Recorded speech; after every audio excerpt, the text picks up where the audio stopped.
Here? You are there. We're live. Good morning, guys. Good morning there, folks. Captain Greg DeBraw. CJ Adams. Talkin Tackle. Another year of Talkin Another Tackle. year. Here we go. We wish we were on the boat right now working on it, but it's so darn cold out. I'm sure you know. Not much to do but go ice fishing, right? That is, we've been quite a bit. It's been good. I don't want to tell them what we caught, Randy. We caught trout fishing, huh? That was a good day. That was a really record. good day. We went trout fishing, me, Randy, and my grandson. I won't even say how many. We caught over 50, less than 100. Let's just say that. We released them all. That's pretty good fish. We happened to be on the right spot at the right time when the state was stocking, and we saw it, and it was like porgy fishing. It was as that's good. what I told him. It was like porgy fishing. It was as good as it gets. We never caught we never kept a fish. We never harmed a trout. We let them all go back, but it was fast and furious. It's always nice when you're there and the stocking truck shows up. Oh Yeah, that was It's like fishing in a barrel, I'll tell you. Anyhow, before we get going, this is the time of the year, especially with all this time you got, take care of your tackle, okay? I mean, this is a custom rod from J&B Tackle, and In fact, I'm having one made right now. he used this so much during the blackfish season. You liked it, you said. It grew on me, yep. It's Really, really nice rod. But take care of the tackle. It should be all washed and, take it apart, grease it, get it ready, and, get it all set to go. We take care of everything. All the rod and reels that the rental rods, which are in the hundreds, are all taken apart every year, greased, Brand new line. looked at, brand new line. Everything's all set, ready to go. So that said, We're going to talk a couple of knots, guys. I know that's one of the popular topics. If you guys have any questions or comments while we're filming, please don't hesitate to start. yeah, knots it's a pain in the ass to try to show you. But We've got some heavy mono and some stuff. it's one of the most requested things for some reason, so you can take it away. Everybody seems to ask me. It's a very popular knot. Want me to hold it? Not yet. I'll have to hold this. The mono to braid knot. I want to hold something. You can hold this at the end. Anyways, let me get up close here so you can see Randy. How's it look? Can they see that right here? Yeah, you're good right there. I'll have you, hold I'll have you step on the other side. You can Okay, pull let me get on the other this side. This is the mono to braid. Ever so popular knot. Everybody wants to do it. Everybody tries to do it, and they always tell me it slips. Now, obviously it can slip. There's no question about it. We're only human. But you got to make sure it lays the right way. And I'll show you with this heavy stuff. Obviously, we're not going to fish with this. I mean, some people This is just to show you, and hopefully you can see. It's a relatively easy knot. So you take your monofilament, your main line. Okay, this is coming off your fishing rod. All right, double it up. What's that mean? Put a bend in it, and just double it up, just like that. So you got essentially a loop. I'm with you, CJ, so far. Okay, good. I hope you are. I know you are. I hope these guys are. Braid. Okay. Up through the bottom. Okay. Pull it through. Give yourself enough, and then you got to pinch everything together. Just like that, all right? See, I'm only at my two fingers, my thumb, my pointer fingers doing that.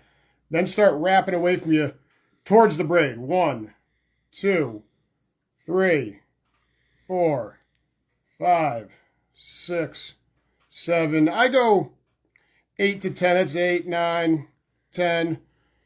Take that tag end up through the bottom. Now, you have to lubricate it. I'm not going to soak it in spit right now, but little lubrication, and start cinching it down. Now, people get a little too excited, pull real fast, and one of those lines jumps over the top. Yeah, you can't pull it fast. Everything has to be flush. It's got to lay nice and neat. It will pop. So slow it down, cinch it down real good, and then you're done. That's your mono to braid. I can show you again here in a second. Just so we get it down. Double up the mono. Up through the bottom. Give yourself enough. Pull it through. Pinch everything, wrap away from you. 1, 2, 3, 4, 5, 6, 7, 8. Then come back up through the bottom. Just like that. Start cinching after you lubricate it. There you have it. See how that pulls together? And obviously, with a little bit of lubrication, a little bit of spit, it'll even slide. That's your Albright, reverse Albright, Alberto. There's a few different names for them, and I'm not really even sure what it's called, but we're going to start with the mono to braid knot. But there is a couple different ones. And another knot, so if obviously you can refer to this video again and watch that over and over again, because that's the most ever so popular knot that people can't seem to grasp. Or I can give you CJ's cell phone, which is 860. Most of them got it. What are we doing? What's next, CJ? I'm going to show the clinch knot, the improved clinch. This is your fisherman's knot, so to say, that you're probably grown up with your whole life. Can I just say something? You know, this talking tackle series that we do, we're just trying to help the relatively novice, the new fisherman, the new guys, the guys that just bought a boat or don't know that much about it or just trying to learn a little bit. I mean, if you've been fishing for 15 years, you probably want to switch off and go to a different website and Sex and the Single Girl or something. I don't know. Anyways. This is my porgy hook that I'm going to be using in May. Wow, that's a big porgy. I catch big porgies. Yeah, that is a serious porgy hook. I catch big porgies. Boy, when you got them that big, you got them. No, man. this is not our porgy hook, guys. Don't show up in May with this. Somebody will. Some will. Believe me. You'll have a tough time catching them. Clinch knot, your standard fish knot. Put some clams on that hook. Whole clams. I mean, hold the knot. I mean, the hook. Yeah. Just like that. Start twisting. 1, 2, 3, 4, 5, or 6. Come down through that little guy. Now, this is just demonstration, so it's a little difficult. And then you're going to cinch down. Obviously, it's not going to cinch all that well, but you get the idea. That's your clinch knot. Improved. Now, the improved, you come back through the... You go back through the big one. I can show you that real quick if you want to see what I'm talking about. I'm going to wrap again. 1, 2, 3, 4, 5, or 6. Come through. And then you see that big one? Then you come through the loop you just made. Cinch it down. Now, like I said, it's not going to cinch all the way out because it's heavy demonstration. This doesn't cinch that good. That's your standard fisherman knot. Now, that's an overall one of the best knots to tie. If you do it right, it's not going to really slip or break. There's a lot of other knots. We won't get into detail, but this is just for the beginners. Okay. Ray, any questions or comments yet? We got anything? Nothing. Somebody said that was a new porgy rig. No, that's not a new porgy rig. No, not a new porgy rig. We've got people that can't wait to go fishing. Yeah, we can't either, guys. We can't either. Everybody, we can't wait either. Anybody going ice fishing this weekend? It's actually almost too cold to go ice fishing. It's going to be rugged. You need cold for ice I've only fishing. been a couple of times this year because it's been pretty cold. Yeah. But the Blackhawk is actually froze in at Directors, and it's got 6 inches of ice. We got bubblers going all around it, and we're trying to just get some basic work done there. We're going to put some more rod holders on. No, just we got to haul it out and paint the bottom, but boy, it's been so darn brutal. Been brutal. Shoveling that thing was a pain in the butt the other day. That cold. Yeah. Dropper loops, guys. A lot of people. Oh, this is a good one. Everyone asks about these up. It's a lot of handwork. Okay, you got to make sure everything's intact with your fingers. You're doing a lot of that. People let it slip or fall out of their hands, and then it's not going to work. Some of them might not know what a dropper loop is. Like if you're diamond jigging and you want to put a worm above it, you have to have a dropper loop. So if you're making your own porgy rigs, you put 2 dropper loops and then a sinker loop on the bottom. Dropper loops are one of the most versatile things. You can do so many different things with them. Freshwater, saltwater. They're just a really, really good for the most part, we hand tie every single rig that you guys get on the boat. So we make dropper loops in our sleep. So take your mono, okay? Want me to hold one in? No, you don't have to. Double it up. Okay, what did I just do? Lay it over itself. Okay, then hold everything together and start twisting. But you can't let it fall out of your hands. Otherwise, you'll lose those twists. 3, 4, 5, 6. This is heavy, so it's tough. Take that big loop. Go through that hole. Grab it.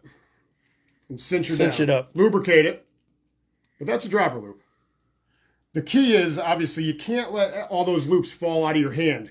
A lot of guys lose it off the back end, and then they go to cinch it down, and it looks like garbage. It doesn't work. That's nice and flush and clean, if you can see.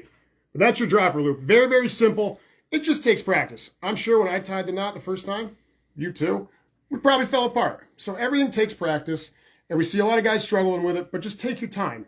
And like I said, you can refer to this. Just practice a little bit. If you make a handful of them, it's very easy. Guys get in the habit of making them too close to each other. So give yourself, especially on the porgy rigs, give yourself enough. Go ahead and make another one. If you practice with a little heavier line to start with, it's a little easier because when you start getting into smaller line, it gets a little trickier. So you pull that. Get like 40 or 50 pound. It's easy to practice on. Pull that over there. So I usually start about a foot to my next dropper loop.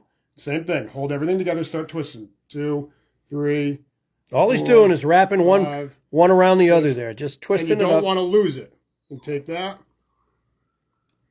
And how big you want to make the dropper loop is how much mono you have. If you want to make a big one, you just give it a lot of mono. Now that's a little too far apart for my liking. That'd be more for fishing black sea bass, codfish in the fall, although we can't keep the codfish, but that's more for the fall, keep them a little higher or spaced apart. But porgy fishing, you want them about a foot apart, 8-10 inches, because they're tight to the bottom. And it does make a difference where you put that loop on the bottom for the sinker too. You don't want 2 feet going from the hook to the sinker. No. Especially, porgy fishing. You want that sinker pretty tight to that loop. Personally, I'd like my loop. This is obviously just demonstration. I'd like my loop maybe a few more inches than this. This is about 4 inches right here. I'd prefer it probably 5-6. Okay, so you judge. When you double that up, you take extra and you just make the loop. You start that much bigger. Yeah, it's pretty simple, but you just practice. It's practice makes perfect. That's what I was going to start with for now as far as knots. I don't want to overwhelm too many people. Do you... Keith Jones wants to know what the best pound test for porgy fishing is. Keith, so this is just my personal opinion. I use Power Pro, braided line Power Pro. There's a lot of different braided lines out there, a lot. But I personally prefer Power Pro. Moss green, I believe it is. And just be careful when you buy that. You don't want to buy this, they call it super slick, unless you're casting or you want to go for the distance. It's really hard to tie, so kind of stay away from that. The super slick is slick for a reason, and I've noticed when I tie that mono to braid, it's hard to tie. It slips. It will slip a little bit, so it's harder to tie. It is, and it slips. So you got. I prefer 30 to 50 pound test. Nothing more than that. Nothing less. And monofilament. We tie 30, 40 pound tests because sometimes, those porgies live in the rocks when they move off from the spawning grounds and your mono gets abrased a little bit. So 40, 50 pound test mono, that's what I prefer. Some people might not know what you're talking about, but the mono's the top shot. Mono, yeah. Which goes on the end of the braid, which can be replaced as you use it because the braid, as many of you know, I understand, but the braid is not, it's not as abrasion proof as the monofilament. So at the end of the braid, you put what's called a top shot, which is 8 feet, 6 feet, 8 feet, and mono. So that can be replaced as it gets worn. Some people, if they're cod fishing or deeper water, they put 30, 40 feet on, which not necessary unless you're fishing way up north in 400 feet of water. But 8, 10 feet's all you really need from your braid to your mono. And that's what I recommend. Any other questions or comments, Randy? No, not yet. Well, I'm ready to go fishing. I don't know about you guys. That seems to be the consensus here. Everybody's ready to go. We need some more topics. We're going to start doing these for the time being every week. We're going to try to get in a restaurant. Have you heard from her? I have not yet. Okay. We're going to try to get in a restaurant and show you how to cook some of this stuff. That was real popular when we did that. Yeah, I believe that's still over up at Jack's. I believe that's still up on the YouTube channel. So yeah. if you want to check out our YouTube page, tens of thousands of hits on that. That was fun. That was fun. We're going to try and do some cooking again. I know we did some Clams Casino last year, and I'm not sure whose was better, but mine was. I know I told you guys a couple weeks ago. I'm going to do an Oysters Rockefeller, I think, in the next coming weeks. Mine was fancy. I know. I make it fancy. Any other knots we want to go over right now, or is that we want to keep it pretty simple? No, that's it. We did enough. If you guys have any other topics, I know squid fishing is very popular. A couple questions about that. We could do squid fishing next week, or whatever you guys want to talk about. Someone did say something about calamari safari earlier on. So the squid fishing will be. I will say this: get ready because we've noticed in the past this cold weather will affect things in the spring. There's no question about it. I mean those fish that migrate out to the shelf where they would normally under a normal winter, maybe winter in 50, 60 fathom, they're probably out farther. Someone want to know about squid rigs. You could talk briefly about that, and then someone asked about the cod, so we should explain that one. Yeah, cod. We'll explain that later, but cod is closed for the time being. But the squid fishing we could start next week. We'll show you guys some jigs. Oh, I know what to show them. I wanted to show them that knot. Oh, that's right. We got a little surprise for you guys down the dock, right? Yeah, if you know how to do this knot has made me more money across the country when I was doing the sports shows because all these bass pros and all these professionals in freshwater and saltwater, but this is not a knot that you're going to use. This is called a gange knot. I used to tub trawl, long line for codfish during the wintertime. And I know the gear has changed now. It's not the same. But back then, we used a real stiff nylon line made by the up in Moodus. What the hell was the name of that company? I forgot now. They're out of business. But anyhow, this is the knot we used to use all the time. And if you can tie this, watch, hold your finger up like that. Can you see that, Randy? Yeah. If you can tie this knot, I'll give you a free trip on the boat. You come down, and this is a real simple knot, but you got to watch. It's almost, Free trip on the boat. You just take that, turn it over like that. That's it. This is the only knot that would hold, and you'd put the hook on here. And you know what a tub trawl is, big galvanized tub. We would put 225, 250 hooks in the tub, all baited up. And let's show them one more time for a free fishing trip. If you can come down and show us. You ready? I'm ready. Here we go. Here we go.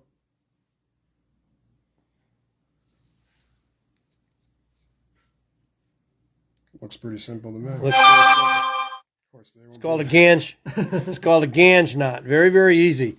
But in all my travels in the 48 states, over 40 years of doing sport shows, and I'm just being honest with you, I've never found anybody to do it. Ooh. They've done it after We've got a challenge. They've done it after I showed them a dozen times, but now watch. Somebody's going to look up somewhere, because you probably find it on the internet somewhere. Ganj knot. We'd be giving away 200 free trips. Yeah, we'd give away 200 free trips. Do we have any other questions or comments? Russell Everett. Call me. Good morning, Russell.